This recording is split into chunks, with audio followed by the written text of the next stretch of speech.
இத்தனை ஆண்கள் அமர்ந்து கொண்டு நம்மை முன்னேற்றிக் கொண்டிருக்கிறார்கள் என்று நினைக்கும் பொழுது மகிழ்ச்சியாக இருக்கிறது. இன்று நாம் எல்லாமே இங்கே நின்று பேசிக் கொண்டிருக்கிறோம் என்றால் அதற்கும் ஆண்கள் தான் காரணம். இன்று பள்ளிக்கூட படிப்பிலே சிறந்து விளங்கி இன்று பேசுவதற்காக வந்திருக்கிறீர்கள் என்றால் அதற்கும் காரணம் காமராசர். இப்படி பல்வேறு தலைவர்களை நாம் எடுத்துக் கூறலாம். இத்தகைய நன்னாளிலே மாணவர்களை காக்க வைக்காமல் அவர்களை முதலில் பேச அழைக்கிறேன்.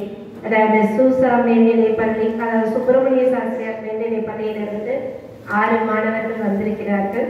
முதலாவதாக பி தனஸ்ரீ. அதாவது உங்களுக்கான நேரம் அப்படின்னு பார்க்கும்போது ஒரு 5 நிமிடங்கள் எடுத்துக்கொள்ளலாம். உங்களுக்கு பிடித்த நூலை சொல்லலாம். அந்த நூலை எழுதியவர் யார் அப்படின்ற ஒரு விடயத்தை சொல்லி நாங்கள் பேச ஆரம்பிக்கலாம். வாழ்த்துக்கள். தனஸ்ரீ அவர்களே, வாருங்கள்.